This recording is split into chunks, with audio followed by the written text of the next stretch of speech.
We are joined by heavyweight contender Otto Wallin. Otto, how are you? Yeah, I'm good, thanks. How are you? I'm good. You look good, man. You look good. How's the weather out there? Thank you. You too. Well, it's raining right now, so it's not great, but at least it's not snow. I'm not crazy about snow, so Yeah, I I hate the take the snow rain too. today. I hate the snow. It's freezing out here in Vegas, man. Sometimes it's getting to 32 degrees. Mm. So, are you still hopeful that this AJ fight happens, or have you moved on to frustration that Jermaine Franklin is kind of being thrown in the runnings? I'm not frustrated with Franklin. I think that would be nice for him if he can get it, but of course I would like to get it too. But it's just boxing. Some fights you get, some fights you don't get. But I feel like I'm deserving of it, and I could give AJ a really good fight. I think I could beat him. So they probably know that as well. So that might be why they're looking at somebody else right now. Do you think that the decision is more based off the fact that you are a southpaw and he had the troubles that he had with Usyk, so maybe they want him to get a couple wins with not such an experienced southpaw as yourself? Well, it's probably part of it, but I think all in all, even if I was an orthodox fighter, they know that I'm a good fighter. So and that he would had a lot of problems with me. So they're probably not looking for that right now. He's coming off of 2 losses, so I mean it makes sense for him to fight somebody that's a little bit less. So 3 years ago, you burst on the scene, giving the world an amazing performance against Tyson Fury, where some are calling one of his toughest fights. Do you feel that your promoter and you and your team were able to capitalize off of the momentum from that fight? Or do you think some things could have went differently and you should have been a bigger star after that fight?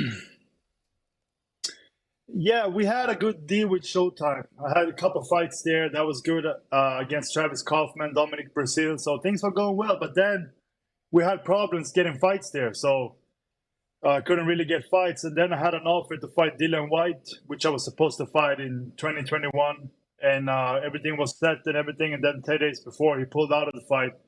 And actually, the winner of that fight would have got to fight Fury. So that was a little bit unfortunate. And since that fight, I've had to take 2, stay busy fights, and it's been a little slow for me right now. But I'm just, keeping active, staying in the gym, and then I hope that it's gonna be starting to get better soon. Are you still training with Joey Gamach? Yeah, I am. Oh, that's great news. That is good news. So you seem to have a fight scheduled for this month in January, no? Yeah, not this Friday, but the Friday after, the 27th. So I'm gonna fight a guy named Helaman Olguin. He's a Mexican-American, and he lives in Utah. He's like 9-4. He's not a bad fighter, but he's not on my level. So I'm looking to go in there and handle my business and then hopefully move on. But I can't overlook this guy. I gotta take care of him first. Otto, I can't help but ask, how is Salita not getting you something bigger than this, champ? Is it because you need the tune-up for the time off? It's important to stay active always. I don't like having a lot of time off. I'm always in the gym training, so I need fights. But we agreed on that we wanted to go for the Joshua fight, so we've been trying for that for a while now. And then Dylan White and a few other fights, but it hasn't materialized. So I'm taking this fight now, and then if we can't get those big names, I want to maybe take a step back, take somebody like a Jagba or Charles Martin or Dempsey McKean, that type of guy. Yes, so I can get a more significant fight. It's nice to fight, but I want to fight real fights. So I don't know if you know your opponent for January 27th. He faced Ronnie Hines. Are you familiar with Ronnie Hines out of Ohio? No, but I know that he was undefeated, and I watched like one round of their fight today. Or not their fight. I watched him fight somebody else, actually.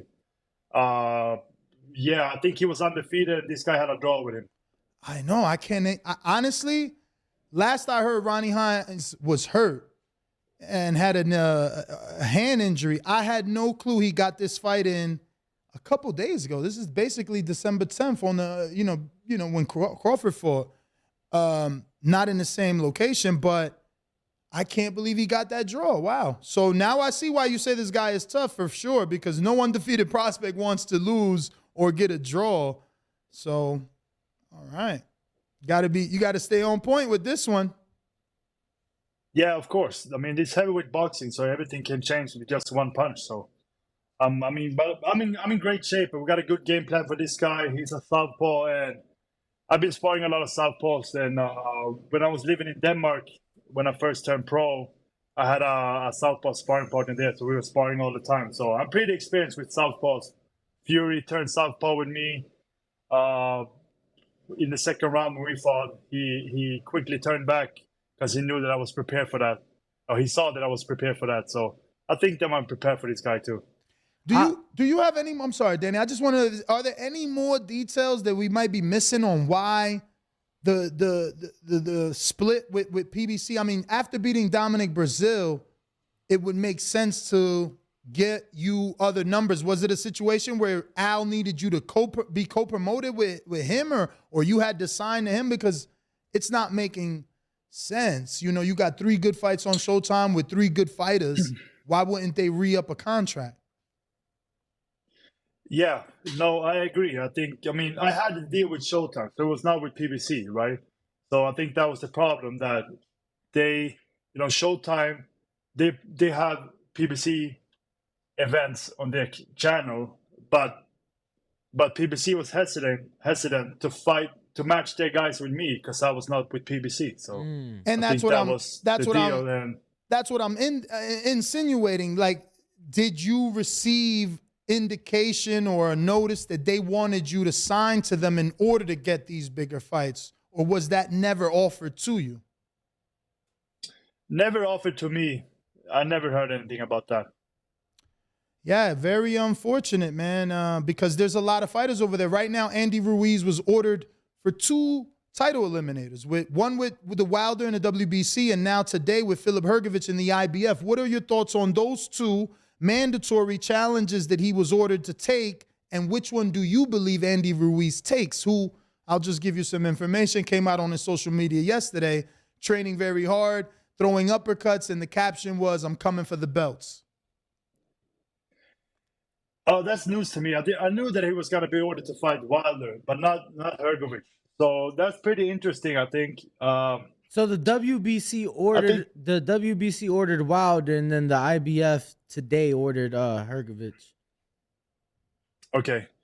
Well, I honestly think that Wilder is a very tough fight for him, because Andy is good. He's a very skilled fighter, but he takes a lot of breaks, and when you have somebody with Wilder with that kind of power, it's just difficult because you gotta stay on point the whole fight. And lately I think Andy has been taking a lot of breaks. He's taking rounds off and stuff. So he was dropped with Ariola. So I think that would be a very tough fight for him. And then Hrgović, I think that we don't know enough really about him yet. He had a tough fight with Chang, so it'll be interesting. I think though that Hrgović is a good boxer, so we gotta see more though. I don't really know, but maybe, I don't know. That might be 2 tough fights for him, I think.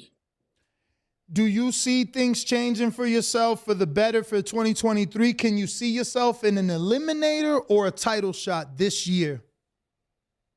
Well, I really hope so. And we're working on it. And like I said, I mean, I'm willing to take fights. So if you can't get those big fights, we got to move on and take a step back and fight like somebody, like I said, a Jogba. He's just coming to mind because he has fought. But there's a lot of guys there that I want to fight, and I think that I can beat. So I think that's what I need to do, just to keep climbing the rankings and get into a good position to fight for the title or an eliminator. Have you considered sitting down with your promoter to see if he can help find you a co-promotional deal? Like, you have Joe DeGuardia has Carlos Takam co-promoted with Top Rank.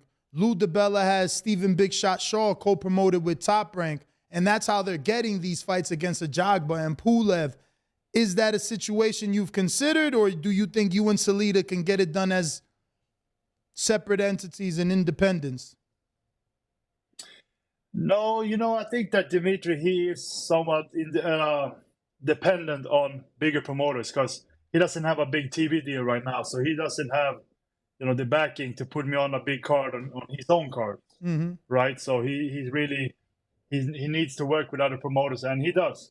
It's just a little sticky situation right now because, I'm a big threat, but low reward. I think a lot of people look at me as. So, I'm just like I said, I need to stay active, get my fights, and climb the rankings. So, if you had your choice, I think.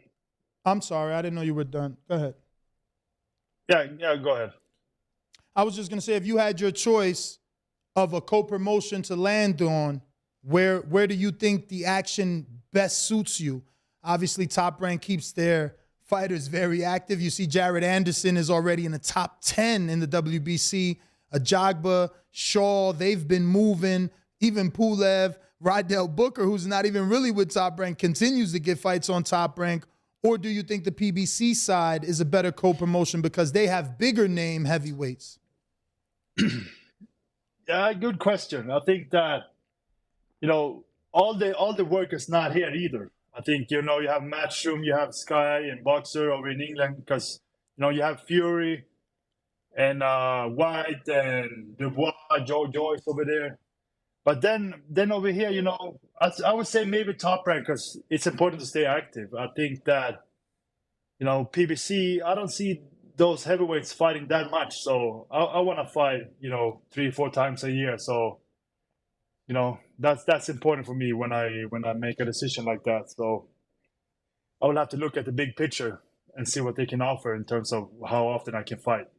Absolutely. I mean, the Top Rank makes sense, especially if somehow, they can position you for a rematch with Fury. There's history, storyline. You got the blood. So I can see that, happening for you. Otto, I wanted your thoughts. You're the last southpaw that Tyson has faced, and right now the rumor is him and Usyk 4 undisputed. Just your thoughts. Obviously, we've seen Usyk undispute cruiserweight. Your thoughts on him as a heavyweight and how Fury does if that fight does take place. Well, Fury, he's a very good fighter, of course. He cleaned up the cruiserweight division, moved up to heavyweight. Didn't look that good with a spoon and Chisora. So when he fought Joshua, I thought he was gonna be too small, and Joshua, eventually was gonna catch him, but he never did. So Usyk is a very good fighter, but at the same time, I think that styles makes fights, and I think that Usyk was a terrible style for Joshua. So we're gonna see what happens with Fury. But for me, Fury is the favorite. He's the bigger guy. He's a really good boxer. He's confident. He knows what he's good at, and he knows how to get the job done. So I really think that Fury is the favorite in that fight. But you can't really underestimate Usyk either. And we'll see. But it's gonna be interesting. I hope they can get it made. Champ, have you ever sparred Usyk? No, never. What was it in your fight with Fury that you found to be able to take advantage of? Once again, obviously he struggled a lot. I was there for that fight. And a lot of people felt that it could have been stopped due to the cut. So what was it in the ring that you felt that you were able to capitalize on? I think that, going into that fight, I knew that Fury was a good boxer. He wanted to be comfortable and dance and do this and that. So I really wanted to go in there, show him no respect. And that's really what I did. I came out, I was aggressive, and I took those things away from him. He wasn't able to, dance and do this and that and just box. So I think that was part of it, that I showed him no respect and just went after him. I think that's what you got to do when you fight these big guys and good fighters. You can't think about it too much. You just got to go in and lay it on the line. I think that was a big part of it. But you mentioned my trainer, Joey Gamache, earlier. We had a really good game plan, and Joey is a very good and smart trainer. So things were good in there. I did a lot of good things, but I also know that there's things that I could have done better, and I've been working on that. Being as though that you are trained by Gamache, how'd you take the news that Teofimo Sr. and Jr. were not going to bring him in for that Cambosos fight? Well, I don't know them personally, so it's hard to say, and I haven't been in his camp, so I don't know. But it seemed like Joey was bringing in a good side to their training camp. I think that Joey, must have been doing a good job. He looked great with Lomachenko. Not just saying that it was Joey's job because his father has been training him his whole life, but I think that Joey he's a smart trainer. He doesn't say too much. He says what's needed to be said. He's a calm guy, has a calm presence, and that brings me confidence at least. So, looking back at it, if I was Teofimo, I would have kept him. But it's easy to say now. But we see. I think that Joey obviously brought something good to the table there. Since we're talking trainers, what's your thoughts on Anthony Joshua, who you may still face, allegedly training here in America with world-renowned trainer, 2 times trainer of the year, Derek James, who has 1 unified champion and 1 undisputed champion and a top contender now? Yeah, I think that Derek James has done a great job with Errol Spence and Charlos, right? And then Frank Martin coming up. So he's obviously a good trainer. Joshua, I think that he's lost a lot of confidence along the way, and I think that probably started with the Andy Ruiz loss. So I think that he really needs somebody to get his confidence back. We see if Derek James can do it. He had Robert Garcia, who's also a very good trainer. So I'm surprised that he's looking for another trainer again.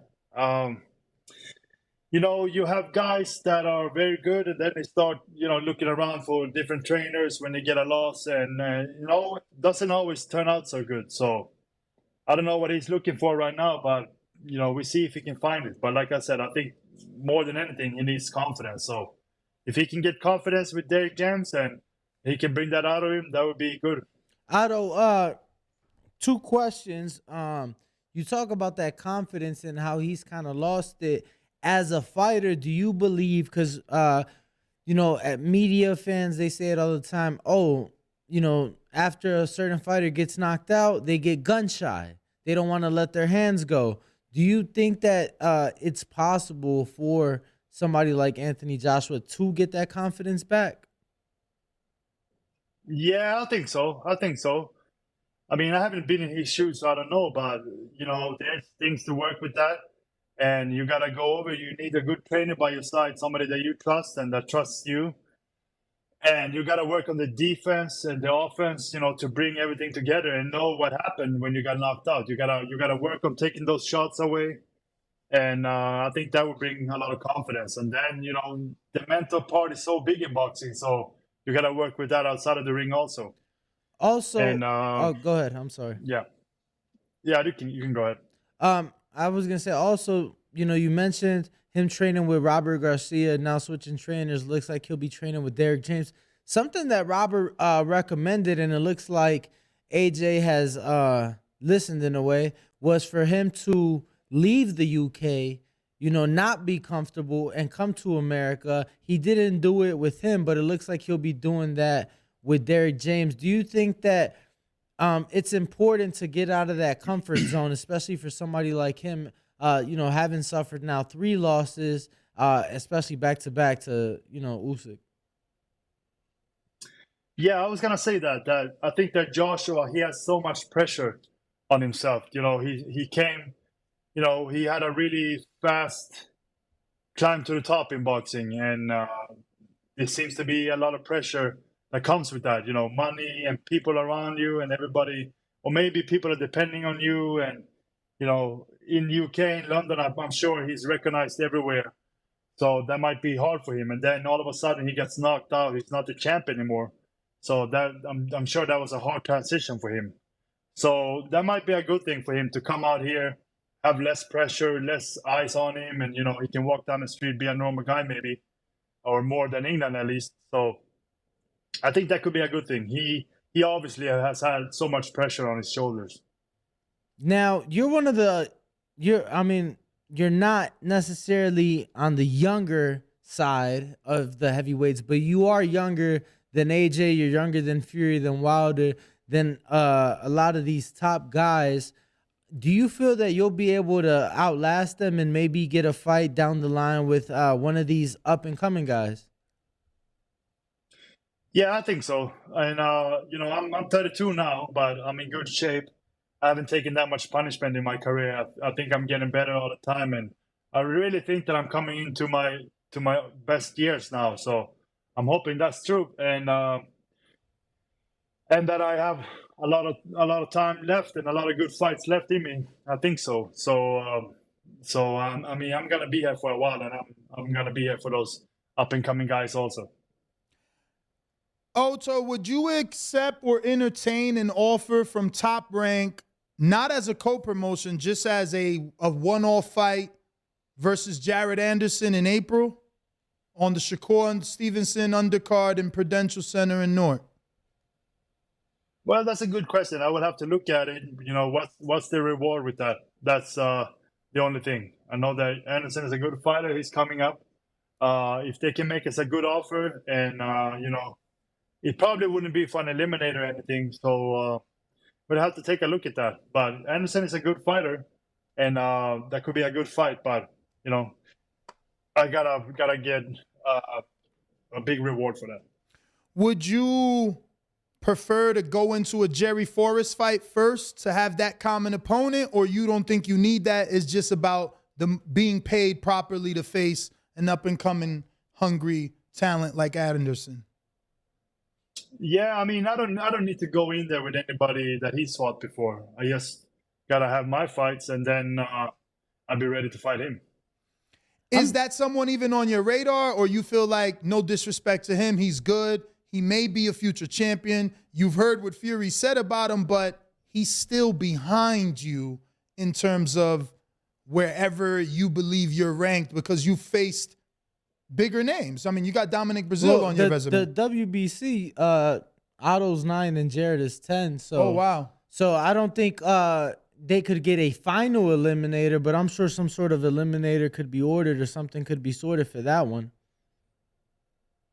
Yeah, but I mean, he's an up-and-coming guy. I don't think that they will match him against me now anyways. But, I mean, I'm in talks to fight Joshua or the big guys. So, that would I don't know if it would make sense. Maybe it would, or maybe it wouldn't. But I would have to look at that situation. But I haven't looked at him. I've seen him fight, but I haven't thought that we were gonna fight right now. Maybe in a couple of years or a year or something. So the comeback of George Foreman in '77. Are you a history guy? Because I am not. He retired in '77, took 10 years off, and came back in 1987. Yeah. Did you hear that story? I've heard about it. I think that he came back with, he had a lot of fights before he fought Michael Moorer, right? And he started out with 4-rounders or 6-rounders, I think. And that was pretty interesting because usually when people come back from being retired, they go straight into 10 or 12 rounds, and that's not always so good. He definitely came back straight to 10 rounders, but they didn't go 10. Are you sure? Yeah. I'm looking on BoxRec. They just didn't go. Like 10. He was knocking everybody out.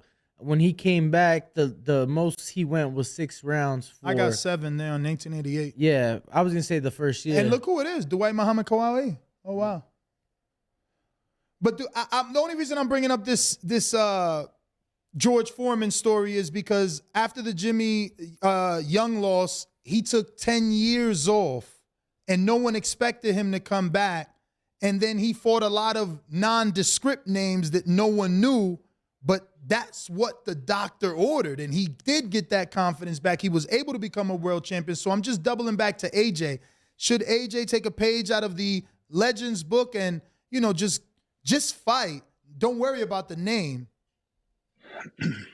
Well, if I was him, I would do something like that. I would take a step back and have a few fights that, he can get his confidence back. I think that's probably what he needs. But, he has his promoters. They are making a lot of money off of him, and he probably still wants to make money and this and that. So I don't know, I can't tell, but that's probably what he needs. He needs a few fights against guys that he can look good against and knock out probably. So we got a couple of questions from the people before we let you go. Ruin 504 says, any updates from Salita on the AJ fight? But you kind of touched on that, unless you want to elaborate a bit more. No, nothing. I know that they've been talks between Dimitri and Matchroom, but right now they've told us that I'm not the front runner. James Valdez, San Antonio, Texas says, Usyk versus Fury, who wins and how? I think that Fury will beat him on points, and I think just that Fury is too big and good boxer and a very confident guy. He knows what he's good at, and I think that will make the difference. I got Brandon in Houston that says, hey, Otto, thanks for coming on. At the time, a lot of people thought Dillian Whyte faked an injury to bypass you to get the Fury fight. What do you think about that, and how common do you think faking injuries to get out of scheduled fights is in this current day in boxing? Well, I don't think it's that common. The thing was with our fight that we had WBC sanctioned it. The winner was going to get a shot at Fury, and he was already ranked. He was already mandatory or something. Maybe not mandatory, but close to. He was the interim champion or something. And he pulled out of the fight. They never show us any evidence or anything. So I don't know what happened. Maybe he was injured, but I think that he wasn't.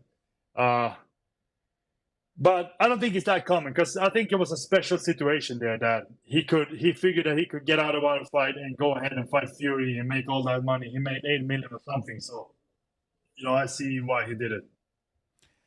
So the common denominator in this equation is obviously Salita promotes you and Franklin. The attention shift from you to Franklin. Do you think that he can still get you a fight maybe on the undercard with Dillian Whyte, or a main event with Dillian Whyte still?